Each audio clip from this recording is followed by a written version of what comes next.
I am joined, of course, by Anne Jackson of Santé on Jersey. Hello, Anne. Hello, Andy B. Happy birthday and congratulations to you. And it's great to see you again. Thank you. Do you know, I was thinking about Century Health because on Monday, as Jo came to the end of her pure brunch, which finishes at 12, we had planned for 12 p.m. to be the start of the festivities because 12 p.m., 23rd of September was the actual start of the station. So she's winding up in the last few minutes and we're listening into her show, knowing that Stephen's about to get ready to go into Studio One and start birthday week here at Pure. And we were so excited. I wasn't quite giddy, but I wasn't far off as she started to sum up what had gone on. And it's funny how much planning we've taken to make this a really good week. And yet when it came down to it, it still seems to surprise us. Our brains are funny, aren't they? I don't know whether that's a me thing, whether that's a human thing or what, but I thought, well, we've been planning this for like months and now here we are, we're about to start and I'm surprised. I Yeah. don't know what that's about. Yeah. No, nothing sensory that I can find to speak into that either. But yeah, I hear you. Just random Andy Venus. Right now, we are going on to all sorts of stuff in the coming weeks. We're looking at sensory health, of course. We've had a little pause across some of the summer, but would you like to just remind us as we sort of start afresh, perhaps, what is it that you do and why am I talking to you? Mm. It is an absolute blessing to have the opportunity to help people who don't realize how important their sensory health is. We know about emotional health, physical health, mental health, but it's a big unknown that I am trying to bring out there and expose, bring to the open, and show people and help the rest of society understand what is going on with those people who do really have sensory processing and integration issues that affects their coordination. They're more anxious. They have difficulties with sleeping and eating, relationships, wearing clothes because they're bothered by tags and seams. They're picky eaters. It just gets in the way of life in so many different areas, does sensory processing. So this opportunity to talk about those issues and to help people understand that that it's real, and then how to actually address those issues with the sensory super system that I've created to try and help people do that assessment on themselves or in like loads of schools, in businesses, offices, in families, home educating families, anybody who feels that there's something that's a little bit different and they're not functioning and flourishing the way that they want to. That's what the sensory super system is there to help assess those needs and then work out how to address those needs. And then I work with people for 3, 6, 12 months or longer to help, to help them really thrive in their sensory health and thrive in life. And I think one of the bits that I've enjoyed, I suppose, enjoyed covering is the fact that we probably immediately think sensory health, oh, that's a child problem. It only affects kids under the age of 12 or whatever it is, this stereotype that we have, which I think actually is very prevalent in society. However, sensory health, and I love this, one of our very first questions was from someone in their 50s who'd had brain surgery. There was trauma from that. It affected their sensory health. And that's the point about sensory health. And we've got people now being diagnosed with ADHD much later in life. Possibly school has missed that.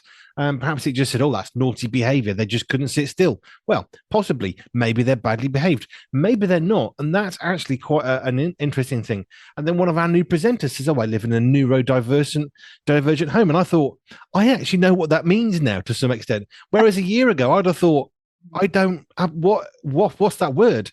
But actually, she has ADHD. She's recently been diagnosed with that, and that's part of her story. And her family have got various elements of that. And I think it's interesting that as adults, we're starting to grasp that actually, maybe I wasn't a naughty child at school, and maybe all those timeouts and all those detentions at school, actually, in a sense, that was actually quite cruel because there was nothing wrong that I was being bad for. Actually, it was a sensory health issue, and we have to be, of course, careful not to use labels as an excuse. But I think it's good that we're getting better at recognizing it. Yeah, yeah. It was really interesting. They're coaching this week.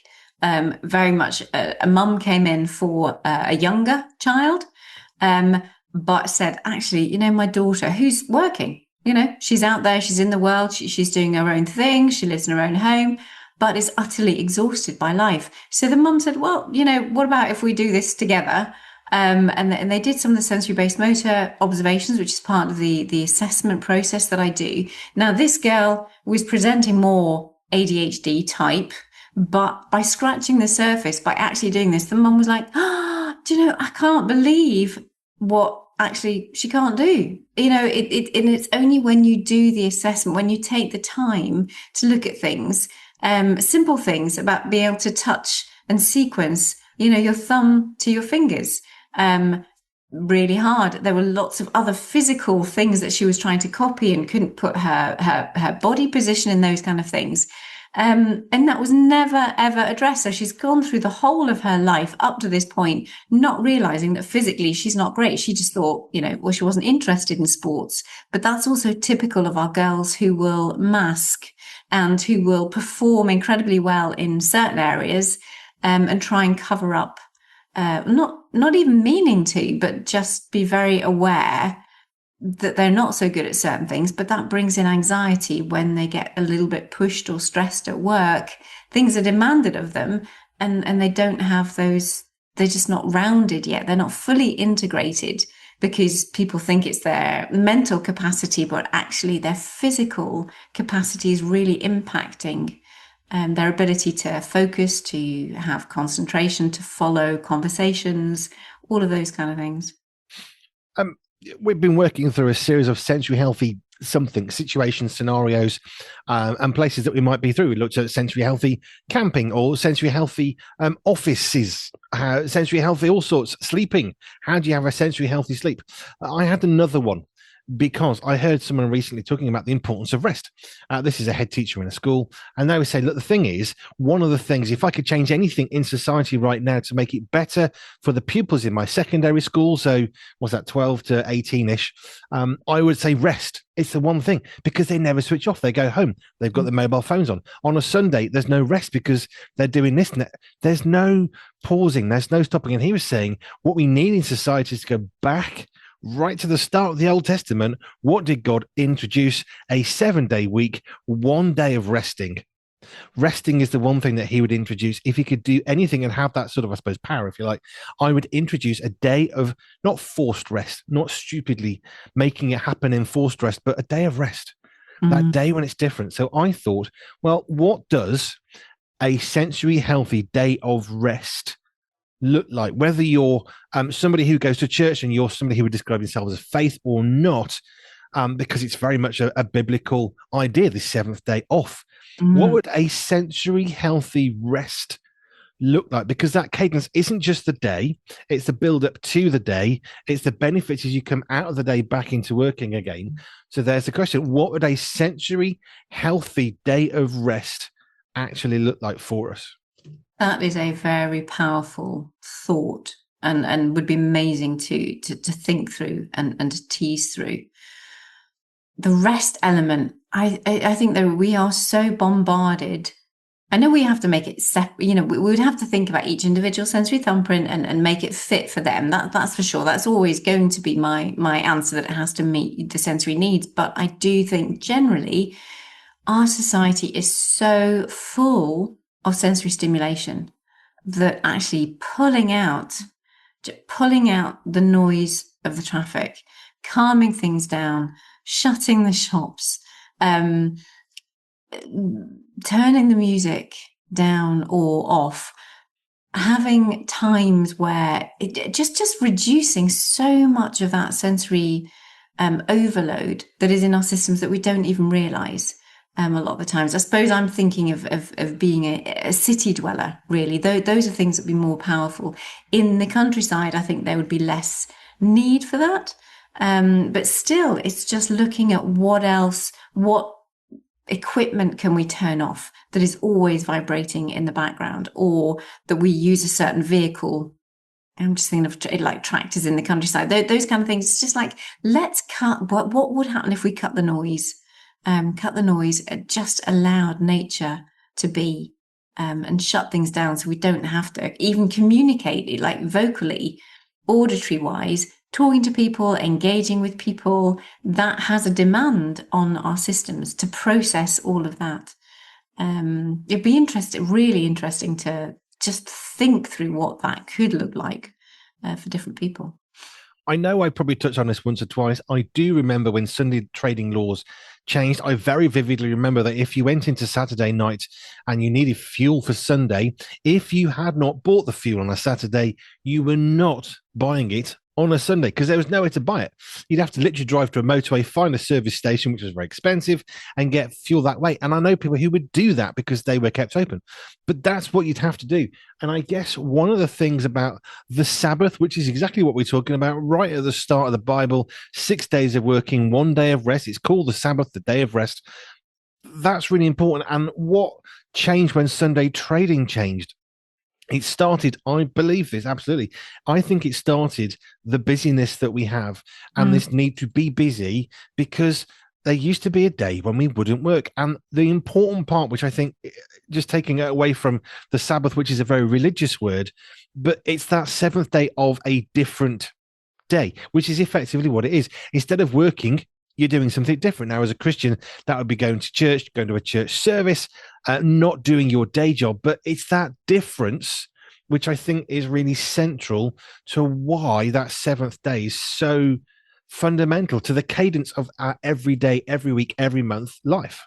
Mm-hmm. It's a powerful unspoken thing, and it's interesting to see what does rest mean for people.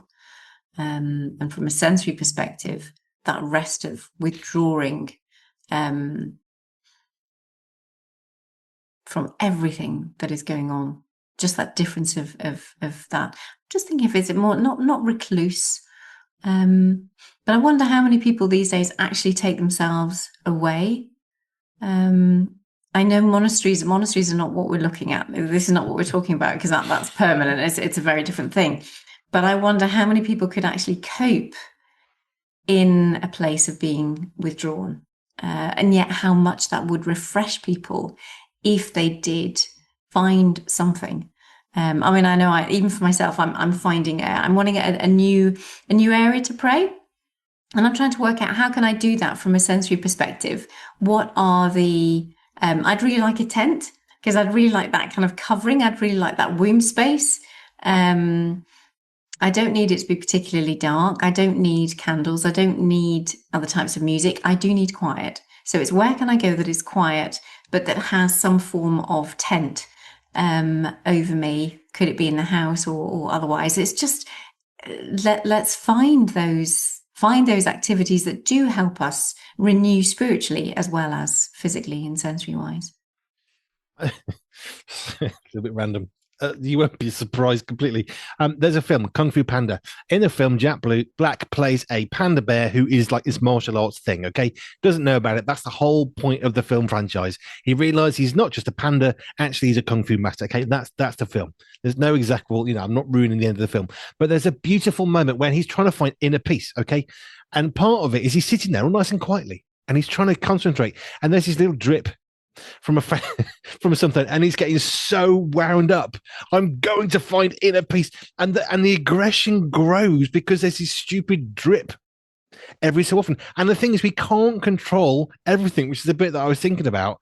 And you can't force inner peace. It is impossible. It is nonsense, because you're never going to have the perfect environment.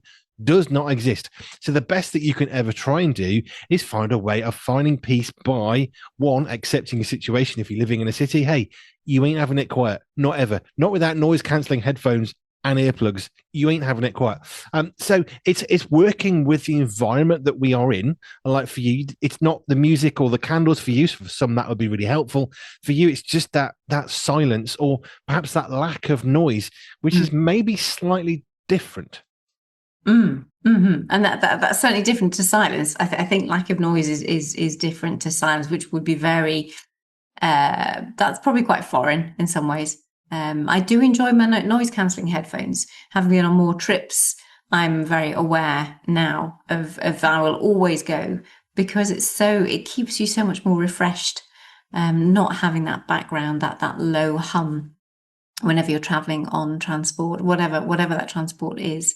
And yeah, and I don't have auditory processing issues. I was in my centre, my clinic, and I have swings and lovely hammocks for people to go on and bouncy things and this, that, and the other. And someone was asking me yesterday, what do I go on? And I said, well, I can go on all of these occasionally. I will, but I don't have that sensory need for any of it. I said, yeah, my happy place is the sauna, because then again, there's something that is warm and that is generally quiet and just really suits my needs, and just is such a lovely blessing to my body. But coming back to this idea of the Sabbath is just a way of saying a day of rest. It's a day of not doing your normal job. Okay. Now, generally, US, UK, Western culture, we work a 5-day week. We have a 2-day weekend. In our home, we work a 6-day week. We have a 1 day off because, hey, if that's what God did, good enough for me. So we work 6 days a week, and that's fine. But it is important for that seventh day. When I was in full-time church ministry, your seventh day is not your day off because it's a Sunday. It is the single most busy day of the entire week. So people involved in full-time church ministry would find a different day. For us, I think it was generally, was it a Friday, or I think it was a Monday for us. So we'd have Mondays off because Sunday was really hard. So it's really important to understand that it's not about religiously, dogmatically saying my seventh day is nothing, it's going to get in the way of it. That's back to Jack Black and Kung Fu Panda trying to force quiet. It just doesn't work. And I love the bit in the Bible where Jesus said, well, if your ox falls down a well, what are you going to do? Let it drown until Monday morning? Not really. So we need to be not dogmatic, but there is a difference between silence and turning off the noise. And there is a difference between doing nothing and not being in a place of busyness. Yes, absolutely. And also the extra spiritual element that it's not, I don't think, just rest, but it's a day that is set apart. So it's even more of a focus, just an opportunity, I think, just to allow the Holy Spirit to speak into you in a way with that busyness and with the noise and with all the other stuff.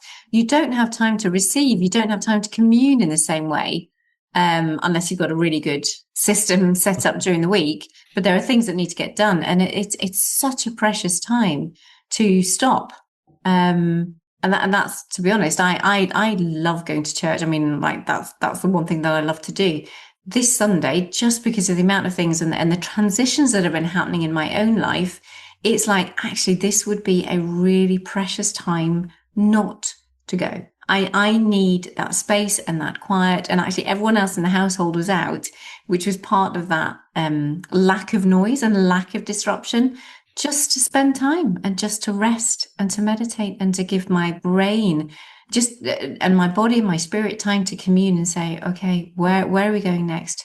What is going on, Lord? Where I have a new season that I'm moving into, and what do you want me to do with it? Where do you want me to go? Going back to that sort of not making it not the silence, but the lack of the noise. I think one of the things I've seen in all sorts of ways is we're trying to defeat reality. Let's just put it that way. The military are forever looking at animals and saying, that's good. Let's copy that shape. Was it one of the birds that's really fast? And they looked at one of their big bombers and they've made it look like the front of that because, hey, nature's already good. God already designed it very well. It can go through the air very well. You don't need to rewrite everything. And we copy nature sometimes, but there are other parts where I just think, what you're doing, we're trying to make it, well, I'm not going to have a day of rest on a Sunday, but I'll have an hour a day, or I'll have 8 hours across the week, and then it's the same. But it doesn't work because it's not about having an hour off. It's about having a day that is set apart to be different on purpose from what you do for the other 6 days. Yeah, and it's 24 hours. And I think the sense of, because we've been so indoctrinated with the fact that we came from an amoeba and developed that way, that we've taken away the importance of the fact that a day is a day. Yes, spiritually, there are other interpretations and this, that, and the other, but that they relate to different things. But the fact of creation was a 24-hour day. Each day was 24 hours. So there is something set in the way our very beings and the very way that the world is created, that there is something instinctively good and helpful and right about that 24 hours of just setting it aside to do something different. And I think that's where I find that there's this busyness, not business, but busyness, that it's almost as though we feel like unless we are in that place of busyness, that we're not contributing to society. We're not doing enough. We've got to work harder and go faster. And actually, there's a real value in slowing down. Some friends took a canal boat holiday in the UK one time, and they said you're forced, is it 3 miles an hour or something on the canals? You can't go very quick. There are speed limits. And they said it was really frustrating. Like, we want to get to the destination. What's going on? And then you realize, you're chugging along at 2 to 3 miles an hour, and actually eventually you think, oh, this is kind of cool. And everything slows down. And there's something really beneficial about forcing ourselves, and it is force, I think, sometimes, forcing ourselves to change pace, not sometimes, but once a week, every 7 days, 4 times a month.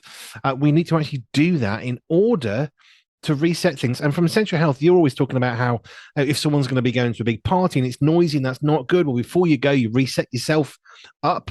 In other words, you do stuff to exercise or whatever works so that when you go into that, you're prepared.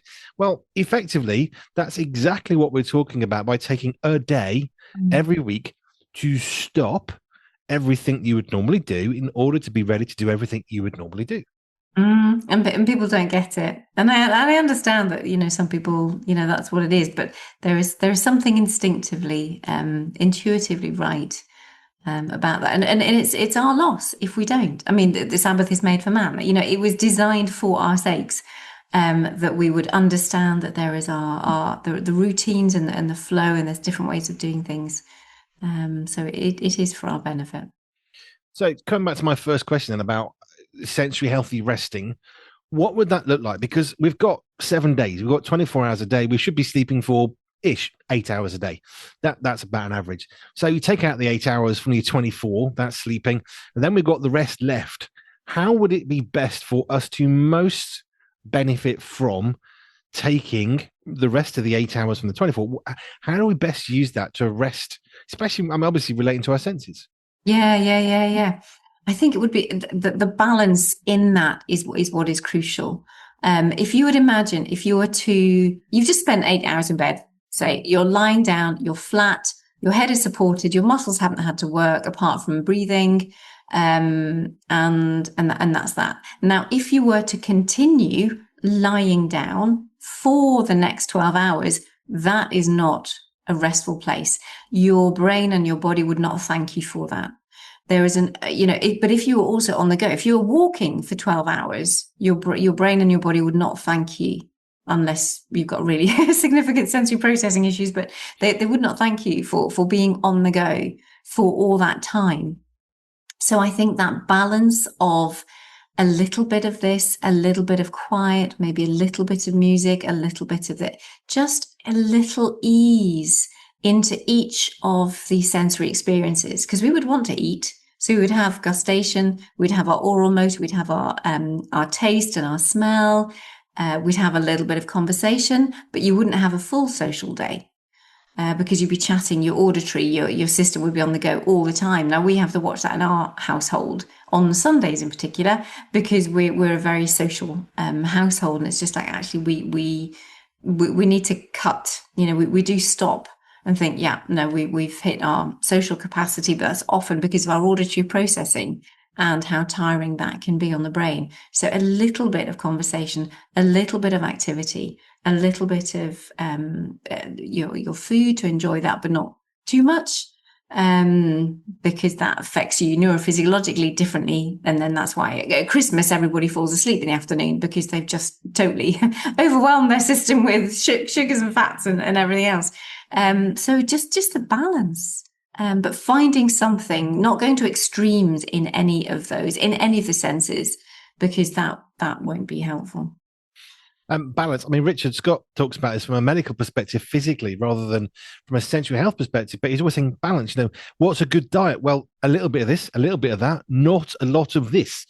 Because if you have a lot of something, it's imbalanced. And actually, the reason why we have good, if you get your blood taken, you think you've got iron and all these bits and pieces in your blood, they need to be balanced, not identical, because it's not about equality. You don't want exactly the same amounts of iron and I don't know, the other blood stuff. I'm not a doctor, okay? I know there's lots of them, but you don't want equality, because you don't want them all the same, because that would be really bad.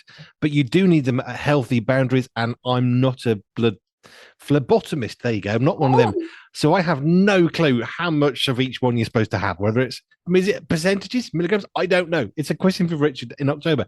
But we do need that balance, which is appropriate. And actually, we need a little, in little bits of lots of different things to make sure that we're actually getting a healthy physical input. And in the same context, therefore, of course, if we want a sensory healthy input, we need lots and lots of little bits and pieces of all sorts to make it up.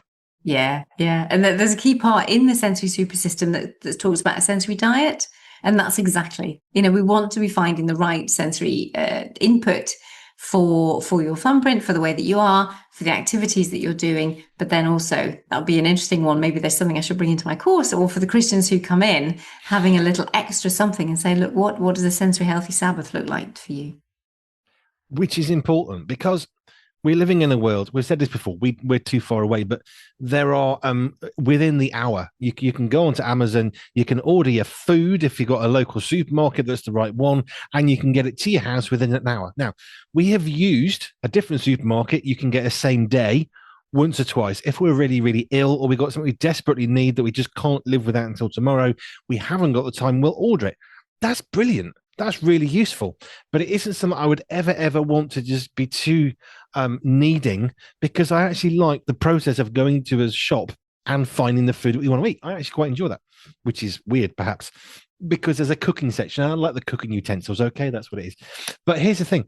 If we are always relying upon the stuff that makes things happen fast, it's going to be very hard for us to enjoy things, not slowly, but a normal, healthy pace, because the ability to get stuff delivered within the hour, as helpful as that can be, perhaps within a business context, not business, is it really important that we can get that headphone socket in the next hour? Because you know what? You can probably use it without the headphone socket, just as an example. Sometimes really good, sometimes not so. Getting your tablets for your medication if you leave it too long, sometimes not good. You need to take it on time, but I think there's so much that does not need to be done in a rush really fast. And I think the one reason why we like holidays, of course, is we go, we stop, we have a different cadence for a couple of weeks or a week or a long weekend, whatever it happens to be. But we can do that once a week and it actually sustains us much better. Mm-hmm, mm-hmm. And when I'm thinking, apart from COVID, it's been years since I've been ill, and that's a blessing. And to be able, and I think part of that is the rhythm and the routine, and of certain principles having been put into my life. I'm really into the word cadence at the moment. It's going to keep coming back all over the place because it's such a really, really good word. And we need cadence in terms of sensory health. If you're overreactive on noise and you have to work in a noisy environment, well, hey, look, you're going to have to find a way of dealing with that. But there are other things you can do to prepare and to come out of that, because we're all different. And that's where your thumbprint thing, Yeah. explain that, because I can't think what to call it. That's perfect, because everybody's so uniquely and fearfully and wonderfully made that I bring out their sensory thumbprint. That's where the assessment of all of their senses and how they're processing their senses, and how they overreact and underreact, or they don't pick up the details, or how all of that fits into their sensory thumbprint. Thank you for rescuing me out of that hole I dug. I couldn't think how to describe it. I sort of knew the words, and anyway, it's fine. Right, so sensory healthy resting is important. If you're struggling to rest, then contact Anne, and maybe you've got a sensory health issue. Maybe you're overreactive. Maybe you're underreactive, and not doing something is actually stressing you out. And maybe there are things you need to do. That's okay. And that's why I said at the start, it's not about doing nothing. It's not about having silence. It's about taking away the noise, because that is a very, very different perspective. We can't make silence happen. If you're a parent, you you cannot make silence happen, but you can remove the noise. You cannot have 30 kids around your house. You cannot play music. You can even choose. I know this is a shock for people. If you're a parent of a 3-year-old, you don't have to play their nursery rhymes in the car. We never, ever did. We played Skillet and, if we could, Will Smith and the Cranberries. And now I've got, a household of radio presenters, because you know what? You haven't got to do some of these things that we feel conditioned, and you don't have to rush. Unless you're late for your bus. Amen. That's a different thing entirely. And Laure Jackson, I will be more coherent next week. Maybe. If you want to connect with Anne at all, go to our website, pure247radio.org, pure247radio.org/ALJ. That will take you to connect with Anne Laure Jackson of Santé in Jersey. Thank you. Thank you. See you next time.